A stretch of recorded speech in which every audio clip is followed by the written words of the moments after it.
Hello, Professor Matt Dean, and this is my YouTube video for the assignment for the how to study philosophy and then the Great Expectations. All right.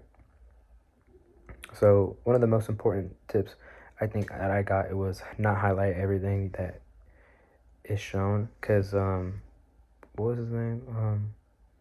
In the How to Study Philosophy, he said that to not do more than 5% of your actual book, and I think that's good because the 5% helps you.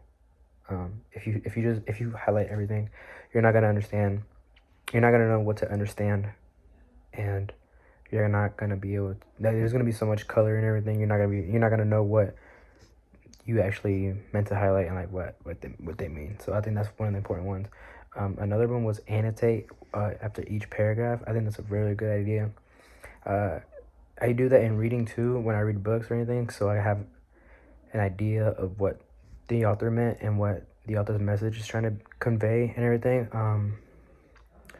But that's another one I really like, another important thing I took. And one of the best advice that I saw from How to Study Philosophy was at the end, make a large note and use your annotations and use the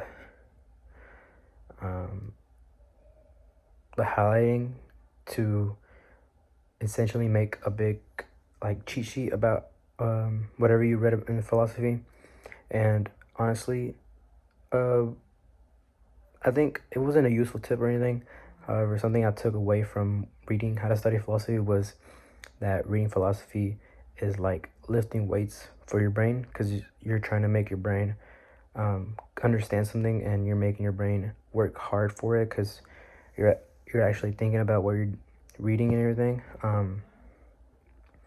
But that's something I really liked, that he was able to interpret lifting weights to reading philosophy for your brain. So like it works better, because when you lift weights you get muscles, and when you read philosophy it makes your brain work hard, and it makes your brain actually do what your brain is supposed to do.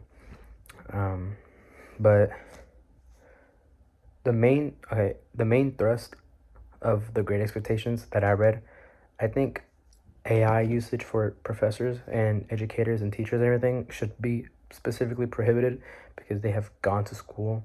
They have either gotten their master's or have gotten at least a bachelor's in whatever grade you're teaching. A professor, they got their doctorate. So honestly, if you spent that much time in school and like learning how to convey your curriculum to students, I think that's something that you should know and that AI should not be able to take away from. But I think AI should be prohibited for any educator, just because if we can use it, why can y'all use it? And especially for the grading, that's horrible. That's AI always messes up with grading. Making notes, it's horrible. It also, like, sometimes it messes up. But honestly, I really do not think educators should use AI, because if we're not allowed to, y'all shouldn't be allowed to. And if y'all are allowed to, we should be allowed to. But I get how teachers are scared that if they let us use AI, we would just use it for just to cheat and everything. And most of us don't really do that. We use it to help us learn and convey stuff we don't understand fully. And when we can't ask teachers, we use AI to help us understand it more clearly in a better way. But I think that's what the main idea that I got from it was. And like when I made my own